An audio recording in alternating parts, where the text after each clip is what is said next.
Welcome to Truth Watchers. I am Heath Henning. Have you ever wondered what the major argument Muslims would use to defend the Quran? The Quran states itself in Surah 11, verses 13 through 14, quote, where they say, he has forged it. Say, so bring 10 forged portions of a revelation like it, and call on whom you can rather than Allah if you were truthful. So if they did not answer you, so know that it is only sent down by knowledge of Allah, and that there is no God but Him. So are you Muslims? Unquote. The argument is presented to substantiate the divine origin of the Quran, challenging skeptics of the Quran to provide comparable revelations to demonstrate that the Quran is a fabrication. The challenge is not hard to accomplish. A while back, I did a video titled Gnosticism and the Quran. In that video, I discussed how the Quran adapted ideas from Gnostic and Christian apocryphal texts. I also posted a video titled Historical Errors in the Quran, exposing how the Muslim scriptures mix multitudes of historical blunders. All of these examples are sufficient to reveal that the Quran is a fabrication. It is not a unique revelation from an omniscient God. These things I have documented in my book. I'm not a Muslim because I read the Quran. Interestingly, the very challenges the Quran gives to skeptics are the very challenges the Quran fails at. The Quran literally disproves itself. In Surah 17, verse 88, the Quran similarly states, quote, say, surely, if the humans and the jinn gather so that they might bring forth the like of this Quran, they cannot bring forth the like of it, even if they were backing one another, unquote. But the Quran in its entirety is an amalgamation of pagan myths, Gnostic legends, apocryphal traditions, and distortions of biblical accounts. On any nominal reading of the Quran, it becomes evident that the Quran, rather than presenting an unparalleled revelation, assimilates pre-existing narratives. If the Quran itself considered its best defense to be unparalleled revelation, there is absolutely no defense. Furthermore, the Quran itself admits this fact, so this becomes a contradiction within the Quran, further proving it is false by the very litmus test it provides for itself. In Surah 6, verse 25, we read, quote, if they see very sign, they will not believe in it until when they come to you, they dispute with you. Those who became infidels say, this is nothing but a satir of the ancients, unquote.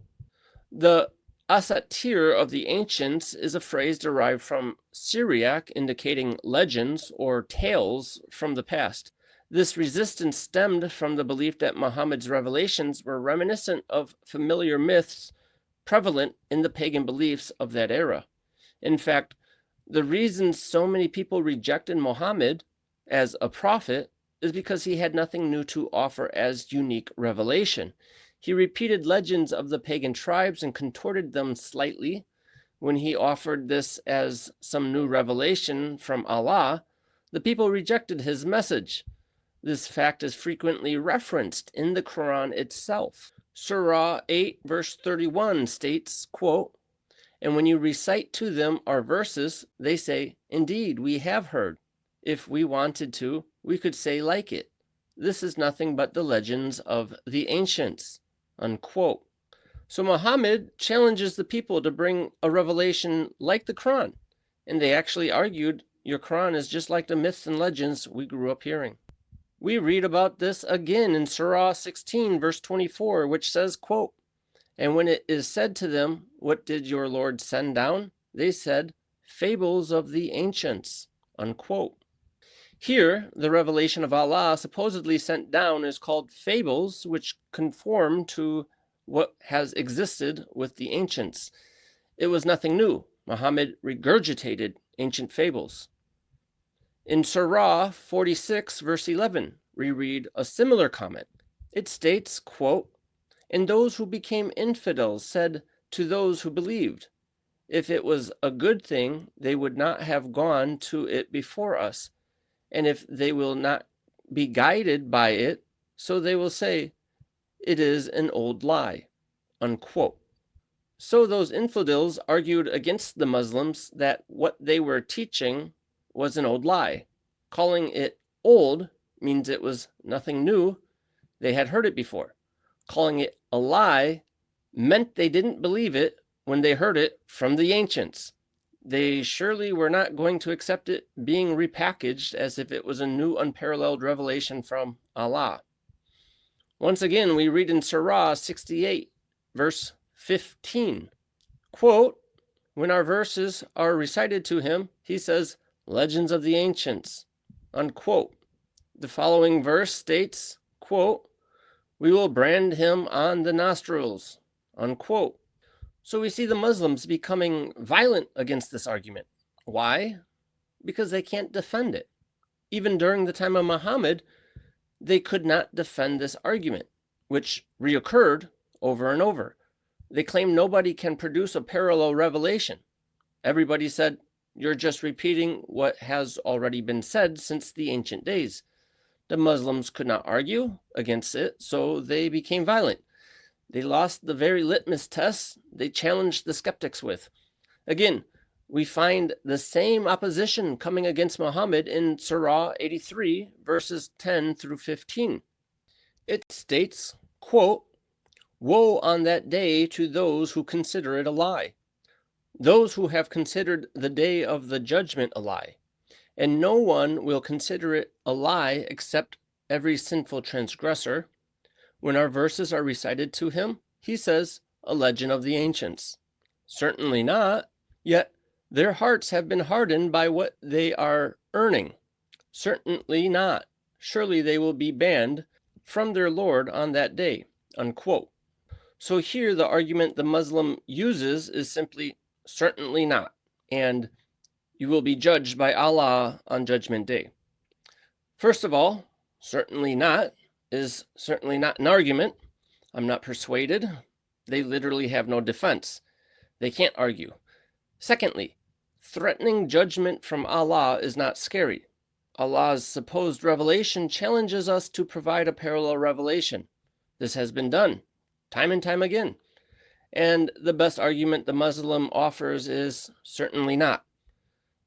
Now you threaten me with judgment from a God that cannot even pass his own litmus test for proving his revelation. Okay, not scared.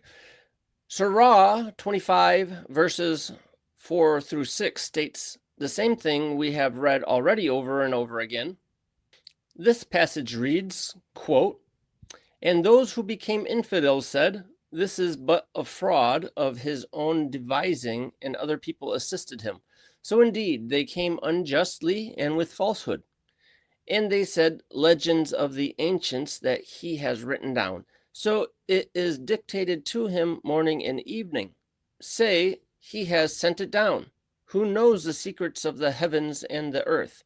Surely he was forgiving, merciful, unquote. This is the closest thing we actually find to Muhammad attempting to provide a rebuttal to the fact that he is just regurgitating legends of the ancients. What was his argument? He asserts this is the revelation of Allah who knows the secrets of heaven and earth. This argument is nothing more than the certainly not we just read. While certainly not is a negative argument, this one is a positive claim. This is revelation from Allah. But neither arguments are actually a rebuttal or backed with anything remotely considered persuasive evidence. I'm going to give just one example of how ridiculous the Quran is in its copying of ancient legends. We read in Surah 39, verse 42, quote, Allah causes the soul to die when it dies, and the one who does not die in its sleep. So he will hold the one which he had judged with death, and he will send back the other until an appointed time, unquote. What exactly is being said in this verse? I imagine even the majority of modern Muslims can't understand this passage because they are unacquainted with the ideas of the ancient world. I assume the Muslim scholars who do understand what is being said probably won't teach it because it would reveal the Quran is filled with ancient legends. The first concept to understand is that death is being defined as separation from the body. Now, I would argue that this is not an accurate definition of death in the Bible, but it got incorporated into Christian beliefs at a very early stage of Christianity because of the obvious Greek influence from the Gentile converts.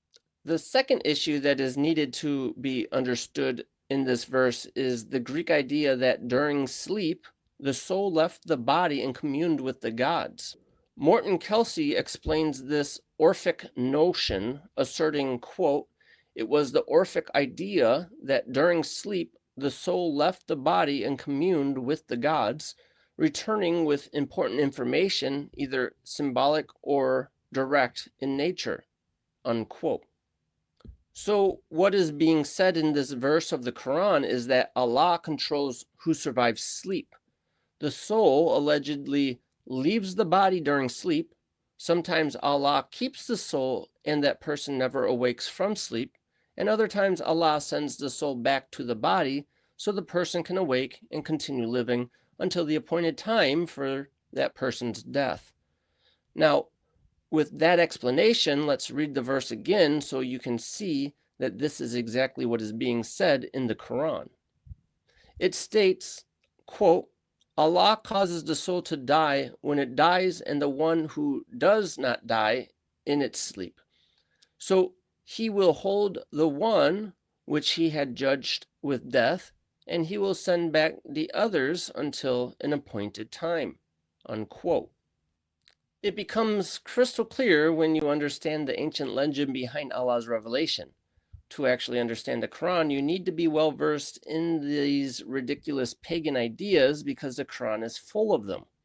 It also becomes crystal clear when you realize that the pagans rejected Muhammad's claim as a prophet because he was repeating the same old myths of the ancients.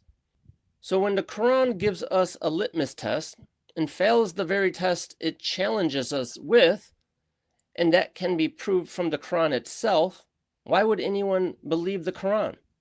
And that is one of the reasons why I titled my book, "I'm Not a Muslim Because I Read the Quran." This is Heath Henning. Thank you for tuning into Truth Watchers podcast. Remember to hit the subscribe button and share it with a friend. For more fascinating facts, check us out at Truth Watchers because sound apologetics and exegesis of scriptures is important for all of God's children, as is indicated in 3 John verse 4. I have no greater joy than to hear that my children walk in truth.